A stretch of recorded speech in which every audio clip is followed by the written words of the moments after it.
Fred and Quinn, his new partner, host a dinner for their children, marking a new beginning for their blended family. Fred watches Quinn interact with his son, a soft smile playing on her lips as she listens to Jake recount his culinary misadventures. He feels a warmth spread through him, a sense of contentment he hadn't experienced in years. But as he looks around the table, a question lingers in the air. What would happen next? Would this newfound happiness be fragile, easily shattered by the ghosts of the past? Would Beatrice find her footing in this uncertain new chapter? And what about Fred and Quinn? Could they truly build a lasting family, despite the complexities of their pasts and the looming shadow of Beatrice's imminent divorce? If you two are getting married, then why does Mom need her own room? Asked Denny. Smart little booger, my Denny, thought Quinn. Because, said Quinn right away, hoping to make a quick save so that the children wouldn't find out that her and Fred's engagement was fake. We shouldn't share a room until after the wedding. It's tradition. That's right, nodded Fred, relieved that his fake fiancé was so quick-witted. Now go and think about what kind of furniture you want. All three of you. Mom and I have things to discuss. Run along now. Nora and the children disappeared upstairs, joking about what ridiculous things they wanted to put in their rooms. Fred thought he even heard something about an inflatable T-Rex. They're so happy, noted Quinn, watching them go. They are. Listen, said Fred, leaning back and crossing his legs. We need to talk about schools. There are some safer options, but you might not agree with them. What do you mean? Well, he said, not sure how to express his next idea. St. Martin's is an excellent school, but it's not here in the city, it's upstate. Oh, Fred, said Quinn. We both need to be in the city for work, and that commute would be hellish. That's not exactly how that one would go. The kids would live there. We'd drop them off, and they'd live at the school in the dorms. And it's a top-notch place. They have every conceivable amenity a child would need or even want. On the stairs, Sammy clapped her hand over her mouth. Realizing that she'd left her doll on the dining chair, she was on her way downstairs to get it and return it to Nora.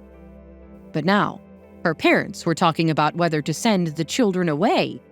Sammy stayed put, wanting to hear everything. I have never been apart from my children for longer than a day, said Quinn. Not in their lives. Fred, I'm not sending my children to live somewhere else. I'm just not. It really is the safest school. Why do you think I have an entire security staff? I get threats from me and my family about once a month. Part of the territory when you're a public-facing CEO. And that was when there was only one child. Now there are 3. Then hire a bigger security staff, Quinn replied in an acid tone. St. Martin's is the cream of the crop. There are members of royal families from all over the world there. Good for them. I don't care. Sammy ran into the dining room, tears streaming down her little face. Please don't send us away. We'll be good. We'll do extra chores. We'll make our beds every day. Just please. The little girl broke completely into tears and was immediately gathered up in her mother's arms. Sweetie, began Fred, we were just talking about the different options that you might have for going to a safe and friendly school. We haven't decided anything yet, okay? Why can't they just go to the school I put Sammy and Denny in already? It's a nice private school, and Jake has already been there when he was pretending to be Denny. They both really liked it there. And they can still live here. With the money you'll save from not having to send them to St. Martin's, you can hire that extra security. Fred's heart melted, seeing the child cry into her mother's chest with big, heaving sobs. He couldn't bear to make her so sad. Come to think of it, things seemed like they were happy, just the way they were. I think that's a fine idea, Dr. Murphy. We'll do it your way. Hear that, Sammy? You'll just be going right back to the same school. I'm sorry I upset you. I just like to think about all the choices before I decide, you know? Fred picked up the doll from the little girl's chair and handed it to her. Sammy reached out to grab it and gave Fred a $1 million smile. Thank you, Fred, said Quinn, with a new air of sincerity. She then turned to her daughter. We better get you ready for bed. Apparently, all 3 of you have a big day tomorrow. You and Jake will be going back to school, and Denny will be starting for the first time. Except Jake and I will have to stop in the office and explain the situation, Fred laughed. Surprise! Our family tripled in 2 days. Quinn laughed. Aren't you going to kiss him goodnight, Mommy? Asked Sammy. Oh, sure. I sure will, said Quinn, leaning over and laying an awkward peck on Fred's cheek. Good night, honey. Good night, repeated Fred. See you both in the morning. The next morning, after everyone had eaten a hearty omelet for breakfast, cooked by Chef Julian in his new hat, the family left for school together. When they exited the limousine, Fred and Jake went to the office, while Sammy took Denny's hand and led him to their classroom. Hello again, Sammy. Hi, Denny. Good morning, said Mrs. O'Hara, their teacher, with a big smile as she continued to write on the board in front of the class.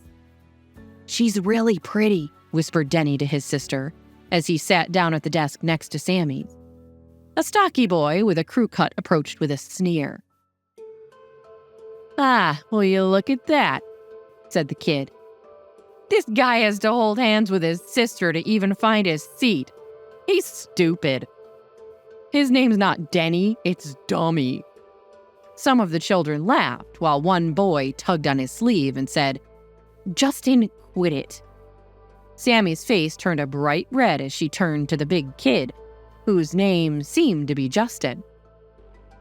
You better leave my brother alone right now, or you'll be sorry. The first day of school for Danny is off to a rocky start.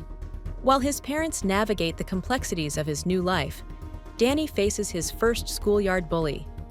Sammy, ever the protective older sister, vows to defend her brother. But what consequences will her fierce loyalty have? Will Danny be able to stand up for himself? And how will Fred and Quinn react when they hear about the incident? Hey, I'm Jenny. If you're wondering what happens next, download the Pocket FM app now and listen to the exciting episodes of A Mother's Battle.